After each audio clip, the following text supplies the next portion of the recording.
welcome to That's a Dude in a Dress podcast.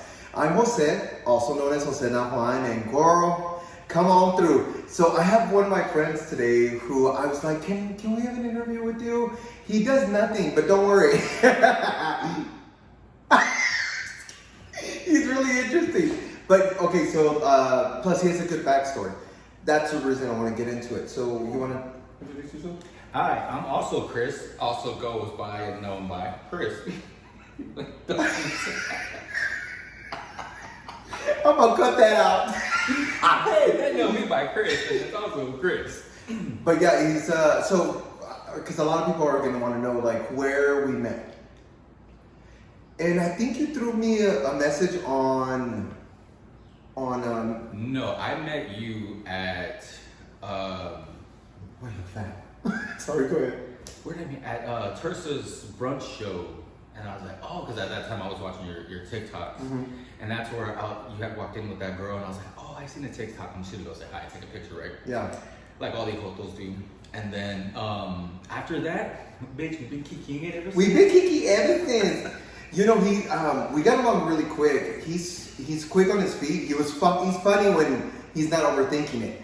And well, one of the things that I loved about him is we can laugh and joke.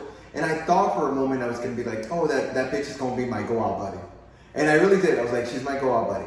But then he started like letting certain things out, and I was like, oh, that bitch got a good ass story. So first, let's talk about being young, because I know you grew up here in San Antonio, right? No, I grew up in Corpus. Okay, Corpus. Okay, come on, Corpitos, hola. So until what age did you move here? I moved here 2.5 years ago. But Oh, basically, recent. when you grew up in Corpus, you're So here 30 years. 20. 35 years? Shit. No, but like when you live in Corpus, you come here because this is basically Corpus 2.0. If it's, once you skip school, you're skipping your senior year. You're either gonna go to the beach or you're gonna come to San Antonio. And this is Corpus 2.0. And I agree. Like I'm the same way when it comes to I think like that. But Corpitos, I love because they're like a different breed when it comes to the way they take care of you and the way they love you. So they're like old retiree. No, bitch. Because like family oriented. Yes, but Corpus is basically a retirement city.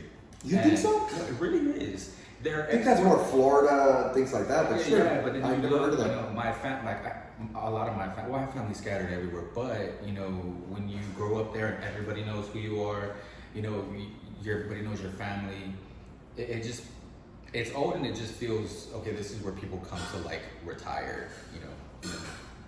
I don't know. I didn't feel that much, but I feel like it's one of those established cities that once you're sorry, he has a dog and he's close by, so don't mind the noise. He's just trying to be in it. Don't worry. But I feel like it's a city that you stay and you live there and you're honed in for a while. Like that's generational place. But so you moved over here a couple of years ago. 4? I moved here with my ex at the time, and he was moving around with the oil field. So, Speaking of the I was moving around. When I moved here with my ex, who moved for his job. He was in the oil field, and oh yeah, mining. I was comfy, bitch. I was flying on cloud 9 every day. But then we ended up moving. When we moved towards like the entrance. What is it? Like right when you drive in to San Antonio, that area, for everybody that knows that area, it's the hood from what they said. The south side? I think so, like right when you drive in, but my apartment was luxury and they said that's the ghetto, but I'm like, Oh. my amenities are white. I don't know what you're talking about. Okay. Oh, she got Caucasian amenities. Baby, if it ain't right, it ain't right. No. Like that though. If it's credit's right. Yeah, it's credit. I was like, Credit's bitch. right, it's right. But yeah, it's so you were here with him? Yeah, so when I was here with him, and then when we broke up, he moved back to Corpus or wherever he moved to, and then I just am staying here because I'm not going back to Corpus. Like I said, I grew up there. Everybody knows you there. I gotta go. It's a good city though, but Yeah, it's not bad. So then, what kept you here? In other words, besides saying fuck The it? mentality saying I'm not going back home. It's just if I felt like because I felt stuck when I was in Corpus. You know, you've done everything you can do there. You know, everybody knows you know everybody there. It's time for something new. So when I moved here, I was like, you know, I'm not moving back. My mom's always like, just move back, just move back. I want you to move back. I'm not going back. All your family tells you that when they're Go comfortable. back, Yes. go back. And I'm like, nope, nope, nope.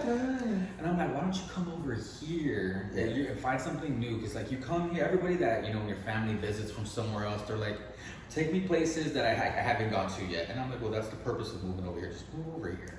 So, okay, then growing up in Corpitos, did you come out to them there or here? I came out late. I came out so this is gonna be like that 7 years, I wanna say 6-7 years ago. Oh, okay, that is pretty recent. Yeah, 6-7 years ago is when I came out. So tell us the story, sis. We want to know. Mind you, I've always known I was a maricon, right? Since in the sandbox. Okay. So, you know, you hide it because my family is very traditional, especially my mom. My mom was very traditional, but in the beginning she wasn't. But then as she got older, you know, you start to see your mom follow in your grandmother's footsteps. So I guess that's where everything was headed. And then one day, you know what, I was just tired of just like not living for me and not living who I am. So then I just got to a point where like, you know what, you know, as me being comfortable with who I am and like how I am and me just being the way that I am. So what led up to it? Let's start there. So obviously there is no like way to come out, like who you come out to first or like, you know, a guide or anything like that. So at the beginning I was watching videos of how to come out. And I was like, I was so scared. She was over here YouTubing it, girl. I was taking notes. I was like, oh my God, I was doing everything I could just to at least do it right. Because I thought there was a right way to do it and a wrong way to do it. But at the end of the day, like, rip the band-aid off and just say it. So we were at my cousin's pool. And I was like, fuck, you know, I told everybody else. Everybody was like, all right, cool. Not really caring. And they were supportive, but the only one that I had to get to was my mom. And I wanted to save my mom and my grandparents for last because I felt like those were the hardest people to tell. Oh, yeah. And then I told my aunt, when I've gone through my friends, my cousins, and my aunt, like I said, I was gonna save the harder part for last. One of my aunts took it upon herself to go and like tell my grandma, I know something you don't know, and you know your viejitas, they're very chismosas, and they like the chisme, right? So my grandmother goes to my mom and says, I know Anna told me something that I can't tell you. Wait, what? I said my aunt's name. No. I thought you said that. I thought it was like your nickname, and I was like, did you mean? No, so my aunt tells my grandmother, and then my grandmother goes to my mom, I know something you don't know, Anna told me, and I'm like, oh my God, no. So when I found out that I was gonna get outed by my aunt or my grandmother or both, I was like, fuck. And we're at the pool at this time, and they had called and told me. Wait. So she calls your grandma. Grandma says, she's not gonna be like, whoa, don't tell me. Right. So my mom was like, what's going on? So how did you beat her to the punch? I got a call from my cousin saying like, hey, you know, my mom's or my mom or somebody's telling grandma about your business. So you need to, you know, just get on it. Like, we're here for you if you need me. And I'm like, fuck. So I'm over here thinking like, okay, everything's fine at the pool, nothing to worry about. And then I get the call and I go to my mom and I'm like, Mom, I got something to tell you. But I tell my sister, hey, sit with me, because if I can't say it, just blurt it out for me.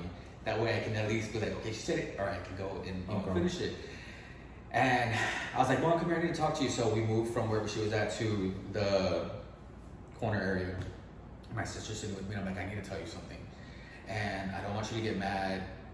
And I'm like, and I kept saying, Yeah, because you're nervous. Oh my God, that was not even, there was no word for that. It's fucking nerve-wracking. It was like, I was turning pale. Like I was gonna shit out of my mouth. Like I was so nervous. I was so scared. And I mean, mind you, I was still young. So when my sister was like, Mom, Chris is gay. And I'm like, oh, thank God she said it, right? My mom looks at me. My mom looks at me and she goes, she gave me it was a good minute stare. Like she stared for a minute and then, no, you're not. And I go, yes, Mom, I am. She got up and she left. She left the pool. She got in her car and took off.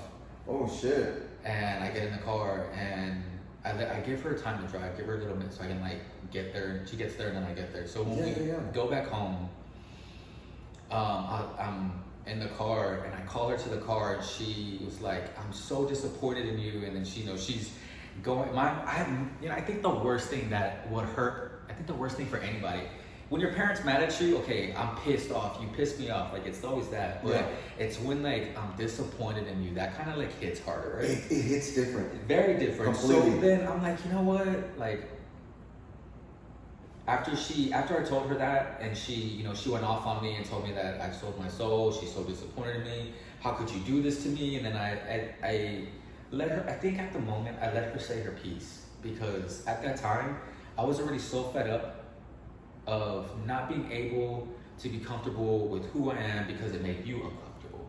You know what I mean? Yeah. And may I ask how old you were? 22? No. Oh shit, I don't even know how I was. I'm 21 right now, okay? Let's just say this happened when I was 10. Yeah. God, I don't know how old I was when I can't remember how old I was when I did it. But I let her say her piece. Okay. And I remember when I took off, I was like, you know what? I told her, you know what? I'm gonna let you breathe, and I'm gonna give you some time, and then I'm gonna come talk to you about it. That's really mature though. I was so trying to like, I'm exactly like my mom, and my mom is very, okay, I'm gonna let you do this, but now like deep inside, like I'm cussing you out, I'm trying to like be mature, but in my mind, I'm like, you're a bitch, like, or you're this or that, right? She's not like that anymore.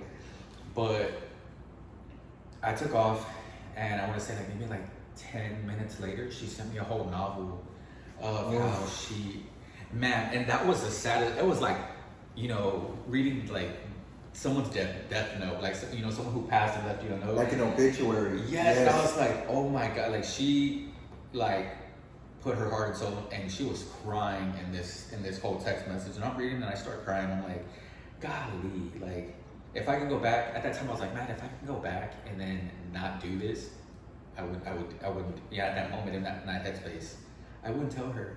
But as time went on, she started coming around, but while that was going on. But how long did it take for her to come around? I think it took a minute, for her to realize and just like, you know what, okay, my son's gay. You know what I mean? Yeah. It took a minute, and I think she's still trying to adjust with it. I mean, even though she's like, I'm gonna introduce you to a nice girl, and you're gonna get married and have all these babies. And I tell her, I'm like, Mom, the day you ever introduce me to some random bitch, I'm gonna drop kick you and her. In front of God. God, take me that day. Take me. No, but I feel like I understand the headspace that she's coming from. It's so, this is so weird. I didn't know this, because you and I have about the same coming out story. Mm-hmm. I came out to a friend, and then came out to my tia, and she told my grandma, and told everybody else that. And so she was like, oh, they're on the way to pick you up.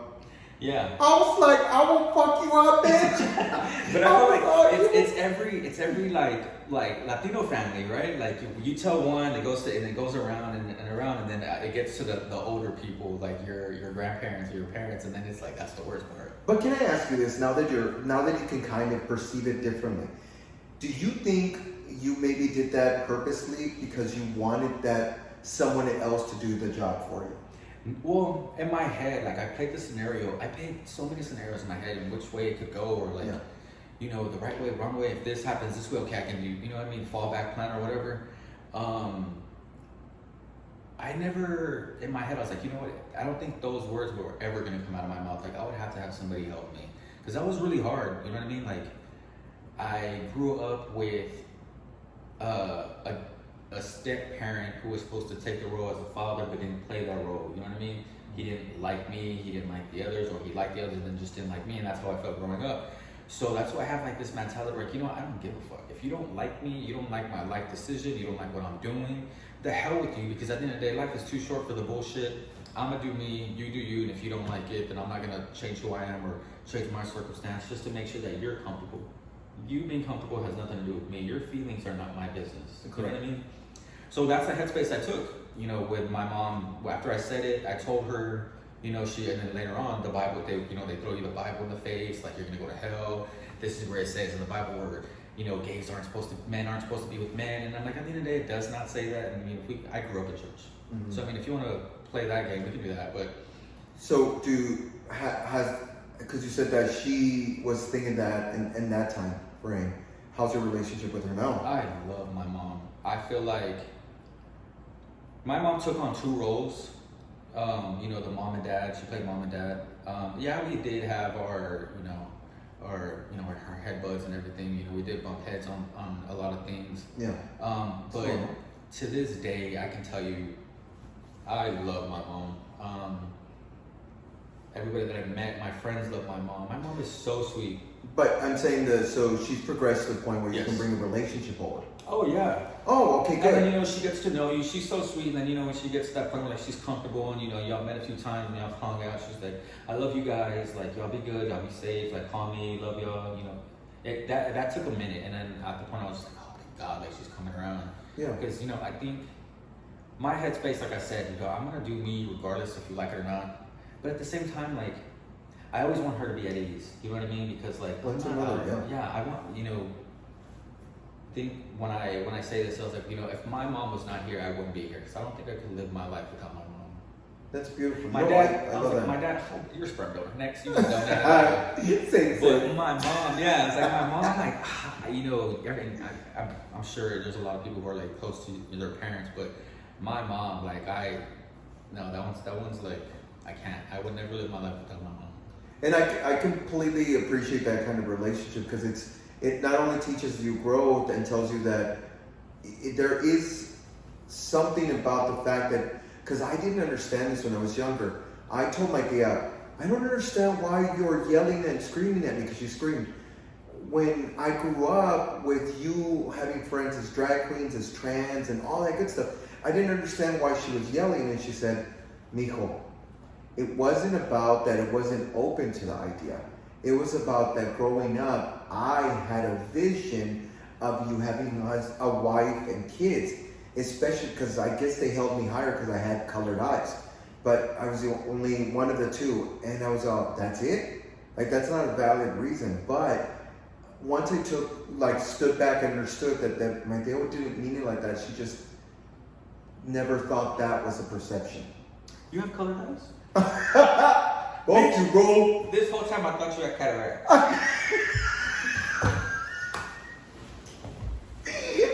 Cut! There's not going to be an uploaded video. There's no uploaded video today, lady. Hijo, yeah. That's why I was leading you through the bar. Oh God, that's funny. I hate you, bitch. Okay, so now that you've progressed in the relationship with all that, I can tell you've had relationships now, because the one that ended here in San Antonio, was that considered toxic to you? I think my last two were, for sure. More so than the other. And by toxic, you mean? It was more... Listen, don't get me wrong, I love red flags. You know, red's my favorite color. I think my next costume is gonna be nothing but red flags. Just to like get, you know, like, I love a red flag. I'll believe you, bitch. Not a yellow flag, not a green flag. I want a red flag. No, bitch, I can't. I'm not gonna go, thank you. I'll believe. That's what I told you one time. I said, bitch, you just come here as a red flag for Halloween. Just nothing but red Just flags. one little red flag. A whole bunch. And I put everybody that I mess around with in there. Red flag, red flag, red flag. Like the RuPaul's Drag Race, that one drag that put on just signs up the streets. I don't remember her name. I was like, damn, you need to go. Anyway, but so okay, what happened? What made it toxic? My last one just got more aggressive than the previous, and then it was just more of a constant and mature. And I think it's both ways, because I'm not gonna point the blame just also on one, because I think it definitely takes two to make a relationship to work. But it also takes one to fuck it up, and it just kept being. It was just repetitive child behavior. Like the same thing over and It over. was it was the same thing. Nothing's changed. It was like I think there's like, you can only have so many conversations of the same conversation. You know, when I was put on this earth, I wasn't put on this earth to be a parrot, to keep constantly repeat myself. Okay. If I say it once, I say it twice, I say it 3 times, I shouldn't have to say it again. Oh. And again. And again and again and again. We'll get you in the therapy session. You ever seen like to be continued, and it's like 50 pages of periods, and then it goes. I don't like repeating myself either, but damn, that thing's at a different level. Yeah, it's like again and again and again and again. I'm like, okay, you know what? At this point, I'm already talking. It's like I'm watching paint dry. You know what I mean? Oh. I'm talking to a brick wall, and it's not saying anything back. You know what I mean? So, okay, the reason I'm trying to get to that level of it, let's talk about the night. this is why I brought you also on. There's many nights. There's many, I know, but I'm going to talk about one night. I'm talking about one specific night. And the reason I wanted to also have this conversation with you, because I want people to know that we all fuck up when we're younger. And I made enough decisions in my past, and if it comes out in the later, I get it. But I fucked up too, but I learned from it. So one night I went out and I crashed the car. Mm-hmm. I crashed the car. Luckily, her and I were safe. And so I was good. But not every turn does it turn out like that. I wanted to discuss that night with you. So, prior to my accident, I was in another accident in Corpus. I was hit by a drunk doctor. Oh, what? A drunk doctor? Oh. I know, right? But I wish it was Coca-Cola. Okay. So that settlement happened, and fast forwarding it over here, I used that settlement to buy a car. I bought a car and I put $18,000 down, and it was a Challenger. It only had it's a 2019 loaded, top to bottom, leather, roof, everything. Had a system in the back. 18 grand down, 34,000 miles, barely driven. I mean, garage kept. And I was working at Sparky's Bar at the time.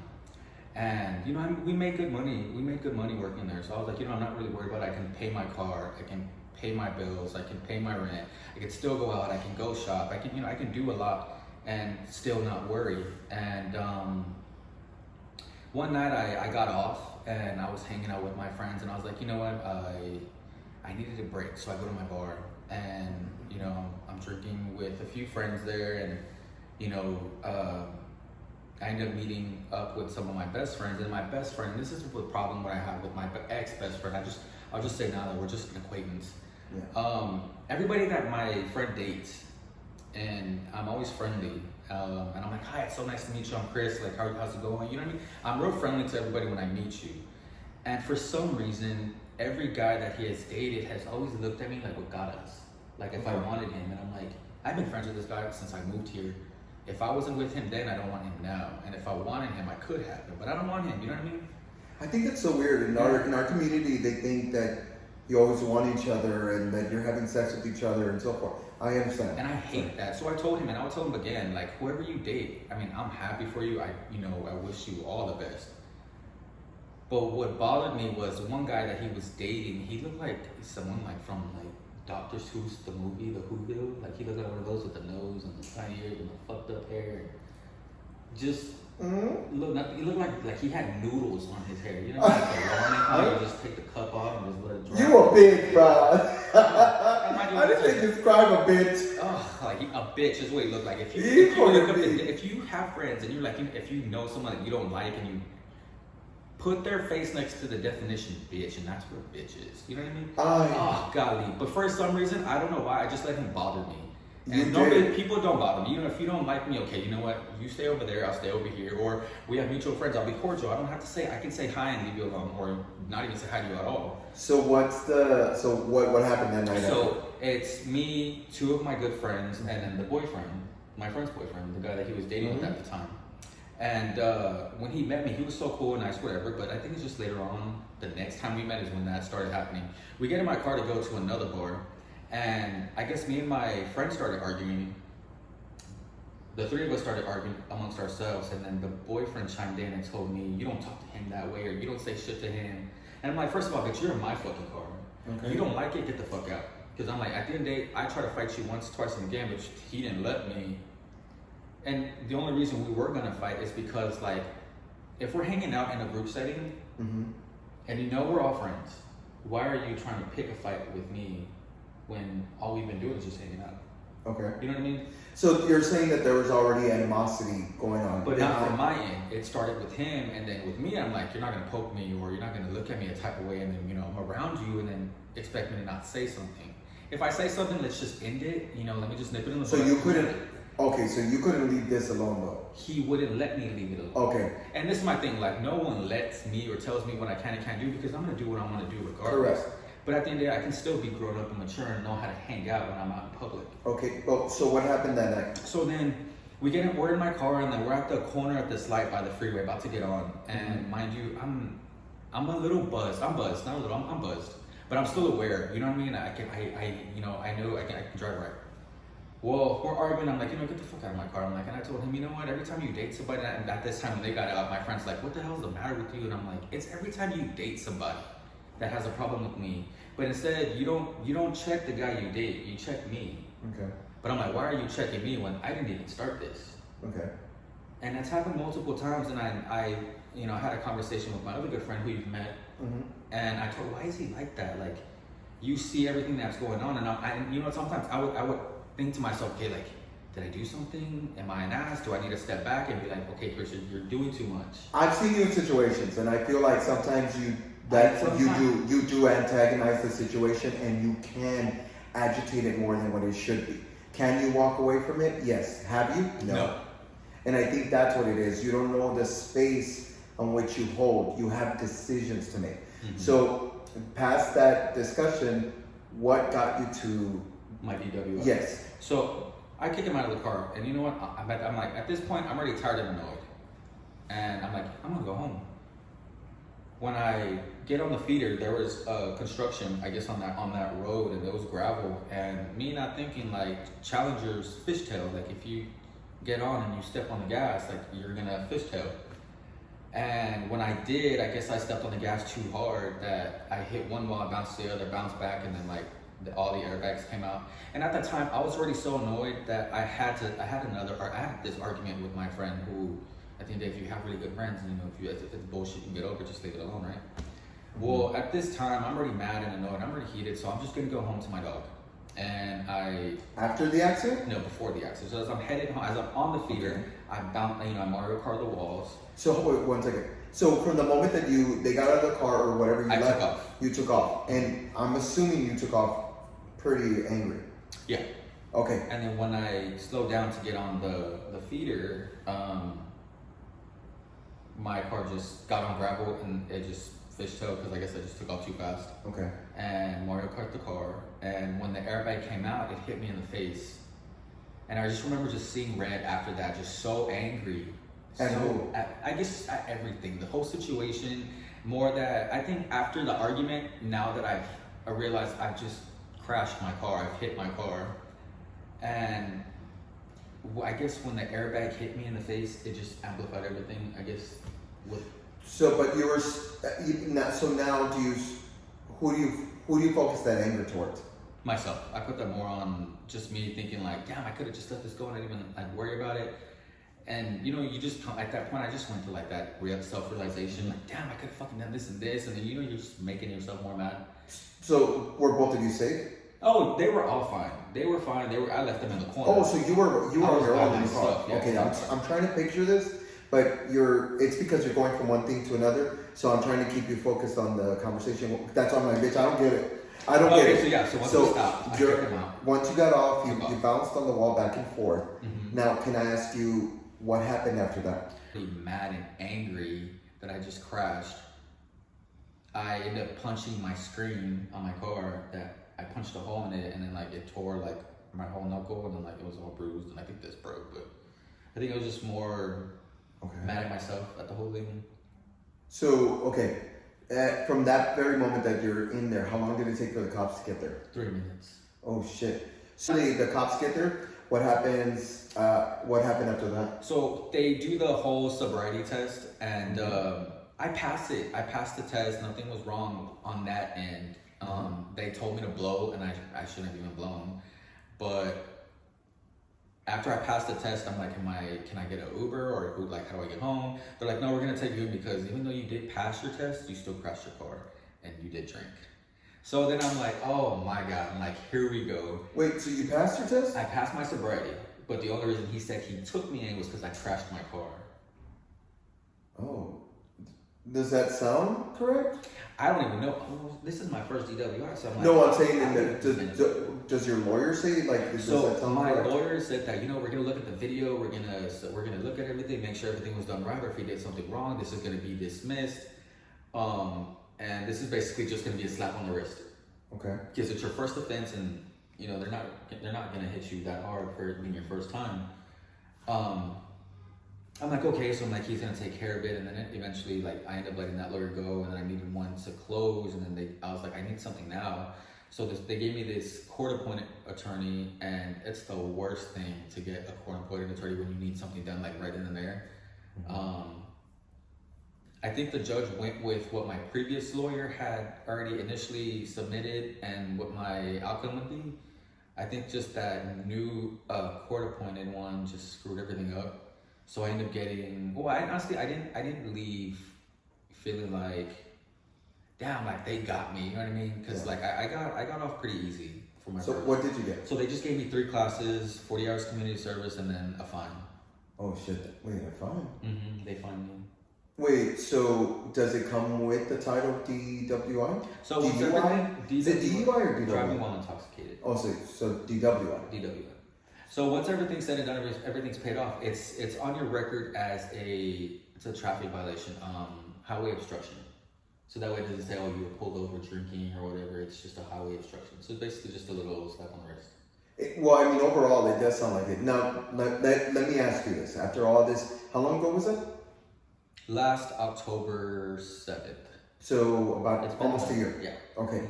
So within that year, what has the situation changed for you? Is it just you're like, I don't have a car?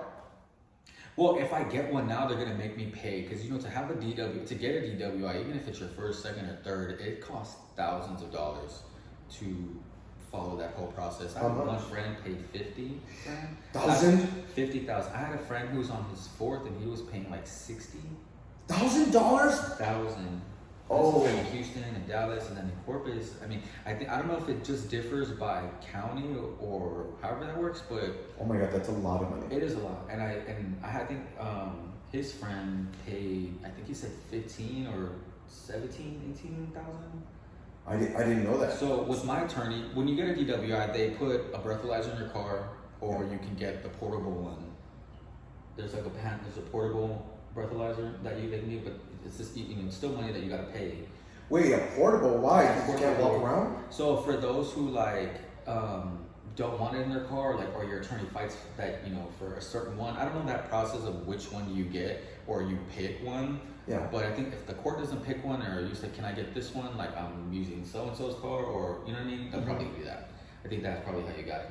I didn't get one because I told my lawyer I'm not gonna buy a car because if they're gonna make me put a breathalyzer in the car, that you have to pay for that every month on top of your probation fee. Your So what did you get besides the what you mentioned? Like my fee? Yeah.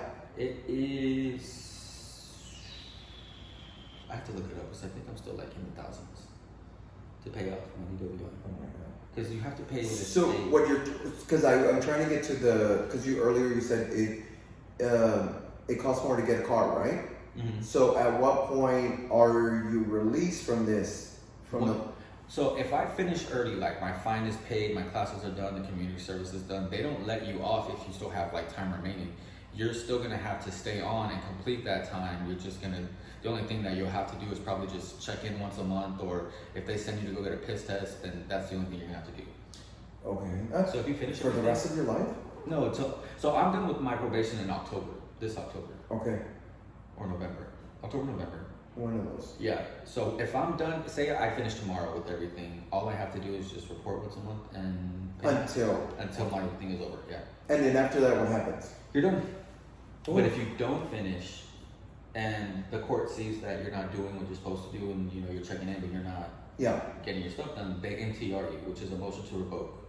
So then it turns into you being on probation for a year to being on probation for 10 years. Now it can go up to, from what my probation said, like if this is your 2nd, 3rd, 4th, you're doing jail time. Were you afraid you were gonna get that? Jail time, no, because I was reassured by an attorney that this is your first time, you're not going to jail. They don't do that to you. That's but when scary. I was in jail, let me tell you, San Antonio jail is ghetto. In jail? You know what? I did 19 hours in jail. And I say jail, I say AKA holding. Bitch, that was rough. You better shut your gay ass up. That shit was rough. Man, let me tell you. He said, oh my God, I did 19 hours, honey. Man, oh my God, But see, I didn't see. That sounds like he was a changed person after 19 hours. I DWI. came out born again, bitch. Let me tell you. Saved and that. Saved and completed. Hey, so let me ask you real quick about that. I was in holding one time because of traffic tickets. Not anything like that. But can I ask you? I did. No, bitch. I had traffic tickets. Let me ask you.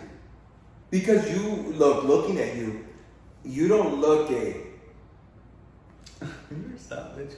No, because you don't. We have this thing in the gay society. You can be passable, and you seem passable. Did they put you in the gay hole? No, I didn't even know they had that. Like, I didn't know like they had a like. Because I thought like I didn't either. But the moment I walked in, they said, "Excuse me, will you talk to you?" You walked in like this, huh? No, I walked in like normal, and he said, "What's normal?" Then we asked. I just walked in and said, "Do you have a different or the way they phrased it? Like, do you have do you live a certain kind of lifestyle?" And I said, "What that mean, gay?" And they said, "Yes." I said, "Oh yeah, no, follow us this way." No shit. To a holding where it was just by myself. Though. I didn't. Yeah, and I found that out late. I found out late. Like I was like 2 hours in. I mean, 2 hours. The last 2 hours of me being in, that's when I found out. But when I got there, man, I was like, I don't know if I was in the trenches of the ghetto. I don't want to say ghetto. I was just saying. Bitch, you ghetto. You were in there. Oh, what's ghetto? But my God, like, and right next to me is a guy, going through withdrawals, peeling his skin off. One guy behind me is like, I don't know if he's like coming off his shit, but he's like there with his hands in his shirt and he's just like shivering and he's sweating and he's like, rocking back and forth. And then you got a line of gang members over here and a line of gang members over there and they're talking shit to each other. And I'm dead in the middle. So I'm trying to like, oh, this is the good shit, right? Like, let me move over and watch. But when they put you when the guy put me there, he's like, don't move. And so you're gonna sit right here. And I'm like, golly. And he put me right in front of him then.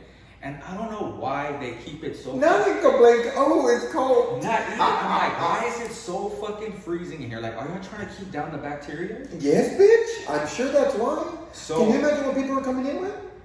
This is another thing. So when another group of people came in, I guess when you go to holding, they put you in like this body scanner, so it scans your body to see if you have anything like on or in your shit or whatever. Well, this guy had put a plastic bag up his ass. And then he pulled it out while he was sitting there. No. He pulled it out, and then he started pulling out like drugs and shit. Like, and then they started fighting, like the security, or like the whatever you call them, like the guards or whatever. You were like, "Can you show me the talent?" No, this dude. Yo, me too, bro. Nah, even he looked so dirty. Like he looked like something like straight out of Jumanji. I was like, my God, like you're dirty. Like everything about him was just, his skin was dirty, his clothes were dirty, his hair wasn't even washed. Like. He looked homeless. And they're fighting. They get him in a cell. He's, they're fighting them and he's run. As soon as they shut the door, he's running headfirst to the door. And I'm like, damn, where the fuck am I? No, can I ask you, let's go back to to the situation. Did you, after it's been 8-9 months or whatever, 7-8 months, have you learned anything from it? Yeah, you know what, honestly, never drink and drive again or don't get caught. I'm totally kidding. I'm kidding. No, I'm kidding. You haven't learned shit, bitch. I'm kidding. No, honestly, yes. It's to go through your first experience in a DWI. It's not fun because a lot of the times I lucked out. I got a probation officer who is super sweet. She is so kind, and she's very like involved with you. Like, hey, like, are you good? Like, what's going on? Where you at? And just your whole thing. And okay, if you're struggling in a certain spot, like she got you. For some others, some probation officers can be an ass, and like a lot of the times they'll tell you like, if you don't get this done by this time or that time, I'm just gonna MTR you. They can't. They gotta send you to the court and the judge does it. But it helps when you have somebody there who has your back through through that process, especially if you haven't been through a DWI before. And honestly, I can tell you this is my first one and it's my last one. They're not fun. I'd rather spend my money at Zara or. You said Zara? Zara. Who the hell is Zara? I thought you said Zara. I was like, damn, that bitch dumb. Damn, that bitch dumb. Yeah, the money that it costs for a DWI, I think is so stupid because I feel like it's just the state's way of just, you know, taking shit from you, like, you know, taking your money. Well, you could say that about a traffic ticket, but for something like this, I think, yes, it's also to teach you the fucking lesson, dumbass. Oh, for sure. Like, don't get me wrong, because I promise you, like, God is my witness, I'm never going to get another DWI. I feel like it's... Because it sucks. It's not fun. Well, that's the part that I wanted to hear is that what sucks about it? Not the, I don't want to know about your, I was mad at him and I was mad like the sucky part of it is not only are they taking your money, like you have to sit through these long classes and then they put you through like a class where you have to sit and hear like the parents' experience of like, you know, their loved ones being hit by a drunk driver. And I remember when I first started this, I was so stupid. I was just like, well, it's not like I killed anybody. And I would tell, like, I told the attorney and the judge at that time when they were going back and forth, and I was like, you know what, this is my first offense, and you're really going hard on me for, I mean, are you running for something? Like, are you trying to prove a point? And bitch, I would have given you time after that. Well, it wasn't even, it was through a because I feel you're not in a place of learning, you're in a place of anger. Well, at that time, yeah, I was, and I was aggravated because I felt like, and yeah, it was my fault. I mean, at the end of the day, like, you know, it's your fault. There's no way this is your doing. And I just remember thinking, like, because I think they were coming out harsh, and this is where the negotiations were going back and forth with the attorney. And while they're going through the Zoom call and everything, I'm like, you know, you're going pretty hard for someone who committed an offense. I didn't kill anybody. And then she started saying stuff, and the lawyer was like, you know, you need to shut up and whatever. And then he's like, Your Honor, I'm just going to put him in the room, and then we'll just talk to ourselves. And I was like, I don't give a shit, just do what I'm paying you for. I think I was just more mad at the fact that I put so much money down, I lost the car, and now I'm gonna have to pay fines and fees and probation fees, and I always gotta go get drug tested. So I think it was just more of like a change in lifestyle. I think I was more mad that, damn, like, okay, I can't go out anymore, or I can't hang out with my friends now because a lot of my friends are always out at the bar, or always doing brunch, or always out doing stuff. But after that, I was like, you know what? Nah, I'm good. I think just seeing everything and then like seeing the people that. So what? Because I'm trying to get to, let me tell you the truth. I'm listening to you and it sounds like there's no growth. No, none. honestly. From the moment, don't lower your voice, bitch. No, raise up your voice. Honestly, I swear, like, this is something that's never gonna happen for me again. I think. But why? It doesn't sound by your growth that you've learned from it. And I'm saying that only because of the way you're speaking about it, not in the way you're... No, I'm saying the way how I felt in the beginning of it was like, well, you're being harsh. Like, you know, it's my first time. But I think now, like, when you take those classes and you look up, like, people who've lost their lives in this, it's not fun. It's not cute. And it's sad, you know what I mean? Because then my mom came to me and she was like, you know, I could have lost you. And she's crying. I think the worst thing for me was more hearing my mom on the other end of the phone. When I got to the accident, I was on the phone with my mom, talking to her. And, you know, she's crying. She, you know, what am I going to do if you're not here? Then I'm thinking the same thing. Like I just said, like, I won't live my life without my mom. Especially, yeah, that you explain how... So I think a lot of the more of it set in when I just kept thinking about, fuck, okay, I have people who love me here. Like, I got my nieces and nephews, like, I love my kids. I don't think I'll have kids now, but I feel like my nieces and nephews are my kids. You know what I mean? I have friends with kids, and I'm like, I have people who, you know, you just come to the point, like, you know, there are bigger things in life than, you know, your own, this one mistake. So I don't think you should hold yourself to that. But I feel like everything is a learning experience. And I think I've learned from that was just to like hear the heartbreak. I think that's where it's in the heartbreak in my mom's voices, where I felt like that'll never happen again. So when you're in the meetings, does any of those stories hit home? Well, I haven't lost friends. Well, no, that's not true. No. I haven't lost a friend to a DWI. I've lost a friend in an accident while driving at night. But no, the stories that you hear at the meetings. I mean, not that it's something that I've experienced myself. If like I've never lost anyone to a DWI. You know what I mean? So no, I don't mean that. What do you mean? I mean, do those stories that they're telling you hit you? Not if you've lost them. Something. Like just to like for like realization. Mm-hmm. You mean? Yeah, just to.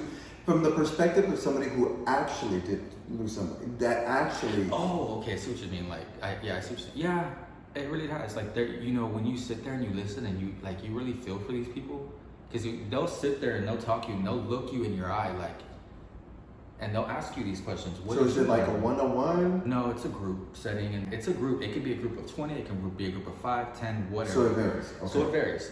So when you're in that DWI class, and then it's mothers against drug driving.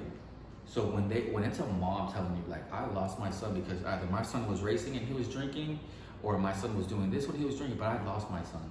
And then, or someone saying like, my son was hit by a drunk driver for crossing the street, and they'll look you in your eye, and then you can't help but see your own mom there on that pulpit talking to people and saying like, I lost my son because of this, and then you're doing this. Put your mom in my shoes, you know what I mean, and how that made you feel. And then it made me think like I got a little emotional. I was like, fuck, like I said, I am all about my mom. I love my mom. My mom is everything for me. So to think that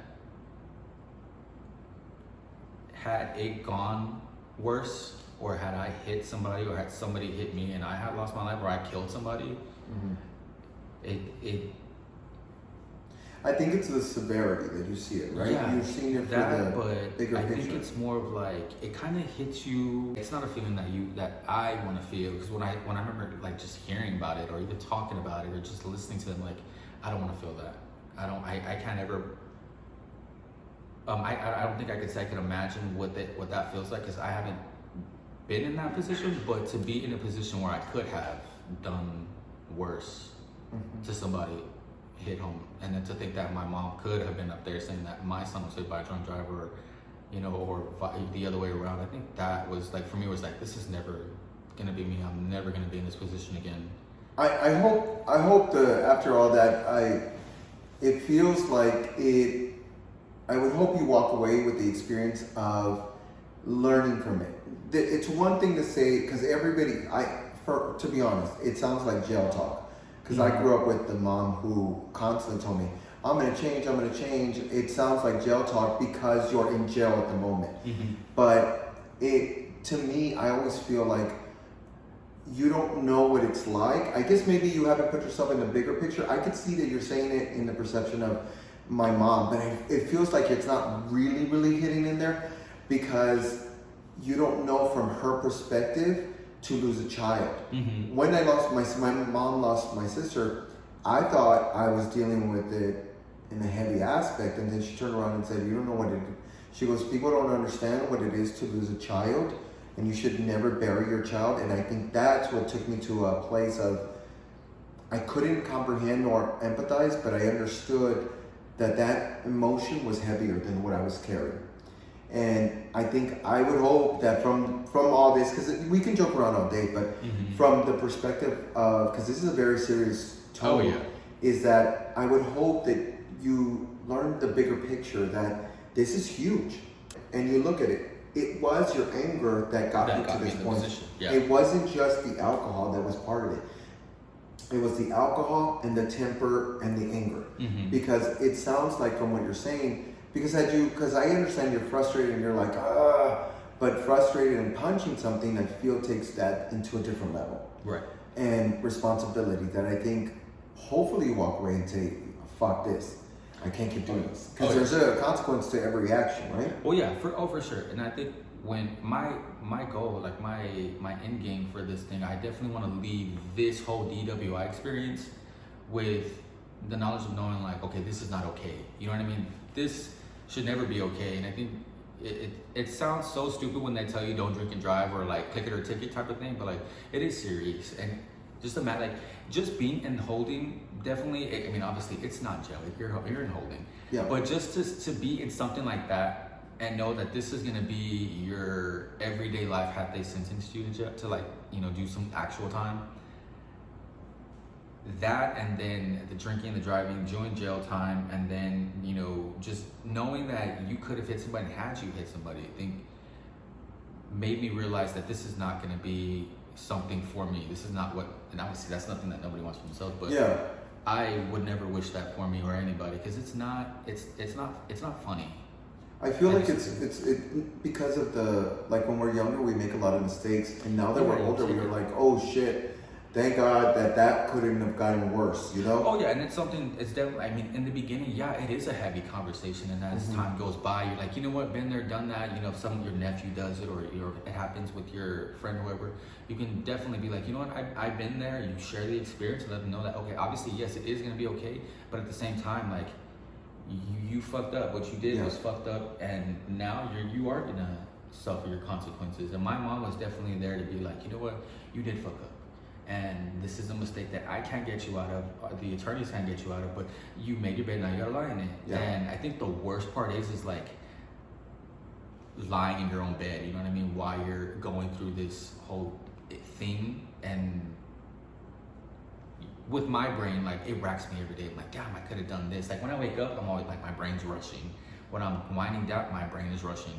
So when that happened, so many things were like, okay, this could happen, you could have done this, you could have done that, this, you know, there were so many scenarios going on in my head that just made me more aggravated, because like in my head, I'm like, I should have known better. I know better than this. Like, they tell you when you grow up and you're driving, don't drink and drive, son. Like, don't drink and drive me home. Like, you know, you can hurt somebody. And I've always had sports cars, I've always had luxury cars, and you know, my parents always told me, be careful, don't drink and drive. And then the minute that does happen, you know, it's not fun. And But you could see that the comment that you made earlier when you talked to the judge and said, I didn't kill somebody, makes it seem very dumb and it sounds ignorant and naive. Yes. For sure. When I said it at that moment, I was so mad because, like I said, my mind was like, oh, I didn't kill anybody in the beginning. You know what I mean? Because like, I've never gone through this experience. This is my first experience. Yeah. And because they said the words that you chose to stick with, which is slap on the wrist, you stuck with that and decided that that's what you deserve. Yeah, the attorney I had at the time, he was like, it was a DWI lawyer, and oh, this is your first offense, like, it's a slap on the wrist. So that, I was like, oh, good, weight off my back, right? But it really wasn't a weight off my back, because when you're in trouble with the law, it's something different. You know what I mean? Because like, now if you don't do what you gotta do, they're coming after you. And I'm not a runner or a track star.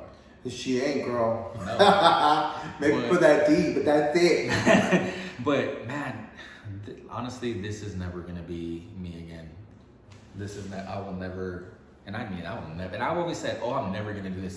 This is never gonna happen to me. You always have like that mentality. And she's still using never. But when you've lived it and you've learned it, it ain't for me. I hate this. It's hard though. I'm sure it's hard. I can't even imagine, but I feel like it's a conversation that needs to be had, especially in our community, because we don't put a light towards it. No. It's only when you get caught and something happens, and then you do it in do it in your privacy. I knew a friend that got into something like that, but never wanted to discuss it. She would get agitated. This was an old friend, and we no longer speak. But she would get extremely agitated by the fact that I brought it up, because she was like, "Let me just deal with it, be quiet, and I just want to move on, but I'm still gonna go drink." And I was like, "Oh, okay, bitch. Well, don't get agitated with me. I was trying to be your friend there, but I feel like it's those moments that I walk away and I'm like, ooh, I can't help you. You know, I'm trying to help, but I think I'm making it worse." Yeah, I remember when I had friends that were like, oh, I understand what you're going through. Like, it'll pass. And I'm like, man, if you don't shut the hell up. Because the last thing you want to hear while you're going through all this bullshit is someone being like, oh, I understand you. Like, it's going to be okay. Well, okay, yeah, shit, Sherlock, it might be, but right now it is not. No, my tactic has never been, I think mine is like, you fucked up, bitch. You better own up to your shit and own up every aspect. And that's the anger. That's a real fight. But it's because I want you to see it bigger than the thing. It was a situation that you let get bigger than this, and it became to the point where it paused your life. My hair is falling out every day, and I have thick hair, and I had a thick hair head. I mean, thick hair head. A head full of hair. And when I would wash my hair and I do this, it'd be a whole chunk. And it was like an every other day chunk. Stressing out. Yeah. I stressed so hard, and I wouldn't sleep. And I remember going to work just like 1 minute, everything is fine, and I'm laughing with people, and I'm making the drinks or whatever. And I'd go to the restroom and I just start crying. It was just one thing after another, and then the DW, I think, definitely didn't help. It's not worth it. it's I think that's the bigger picture of what I wanted to discuss it with you, because everybody's always fucking afraid to talk about everything, and when you brought it up, I was like, whoa, he gave me, that's something heavy to. Well, see, for other people, and that's another thing what you were saying. Like, I don't understand why people just don't talk about it. It's nothing to be ashamed of. You fucked up, you know. But I did bring it up to you just today, and I didn't know where you would be in headspace, so I had like a second subject to bring up with you. But open like a book. No, and I appreciate that, and I think this is why we need to have these kind of candor conversations with each other and the people around us and the LGBTQ plus IA community, because it's just not about the position that we hold in our sex life, but and the people that we find attractive. It's also these deep things that we're not dealing with in our past. Because I'm sure there's a lot in your history that you probably haven't dealt with, and I feel like it lingers on. Oh, for sure. You ever just say, "You hurt my feelings"? No. I think the way that I would express that you've hurt my feelings was more, I'd rather fight you and let you know that you've hurt my feelings. This is. And I saw that one time, and I'm gonna be completely honest. I saw it, and it is the hardest thing to see a reflection of yourself, to see it on somebody else that you think is such a good. Because I think you're a good person, but I feel like your anger does get the best of you. And I saw it one time, and I have to say, as I stepped back, because you were like, and I was like, okay, I'm gonna let them beat your ass. No. But because I saw it in you, and I thought he could do so much better with this if you could just control. Oh yeah, I think when everything was said and done, I was like, in my head, you know, you always have that good angel, bad angel. In my mind, I was like, you're a stupid ass idiot. Like, who is that? Who is that? Do you know? And I'm like, no. Do you know why? Do you know what it was also? The only thing that bothered me was like, I'm talking to a friend, and then this happens. And I saw that makes me mad. I saw it too, but do you see that your choice could have just been like, you want to fight? I am not in a place to get in trouble. I'm gonna leave. Like, you could have literally just walked away, but you chose to stick right through it and say, "Excuse me, you bumped me." I did. No. Yeah, that's what I'm saying. You chose to stick there and say, "You bumped me," when in fact you could have walked away and said, "It's not worth it," because it really wasn't. And you spent time and this is what I'm trying to get to. Sorry, is that you spent time and energy on shit that doesn't need your attention. He didn't need your attention. He was not. You could tell that guy was not in a place to listen, and you chose, like that night when you drove off. You chose to be angry and drive off. Oh yeah, but then after everything is said and done, you have like that moment of like reflection. Like, man, you're a stupid ass idiot. Who cares? Like, you don't know him from Adam. Hopefully, now you can try a different tactic when somebody does agitate you, to walk away, because people are going to, when they know you're a hothead, they're gonna test you. And that's another thing too. Cause I'm like, I don't go looking for trouble. For some reason, it's like right next door, or it's like right here. Because fuck you, bitch. I know. I saw you from a bird. I was like, wait a minute. But I honestly think. But right when you were growing up, and you know you weren't out looking for trouble, it always seemed to find you. Yes and no, because I knew that I also hold responsibility, and that I could have chosen to walk away. So I knew that even if it looked for trouble, that I kind of put myself in that situation. So I knew I fucked up too, and I had to. The only reason I think of it is because I'm a little bit older than you, and I dissect my situations, where I don't just say, I could have, fuck it, I fucked up, oh, I'm next. Yeah. No, I'm like, okay, well, this happened, what could I have done better? So next time it does happen, I'm not easily agitated. I'll walk away and be like, hey, this is not worth it. You're doing what every other guy, you want a reaction, and you fell for it. And you did, because we were watching, we were like this. And I was like, oh, she's gonna get upset. Because we're watching you. And you chose to literally be like, I was like, don't do it, girl. Don't do it. She wants your reaction, and you're giving it to her. Oh. Some bitches will try you. And why is it always me? I don't understand that. Always fuck off you. Fuck off with this martyr bullshit. No, bitch. You have to take responsibility. Like you could have I'm walked like, away. did I sleep with your dad? Or did No, bitch. You could have walked away. That's Are you mad at me for that? I mean, I wasn't trying to play stepdaddy. Okay. Apparently. Fuck that.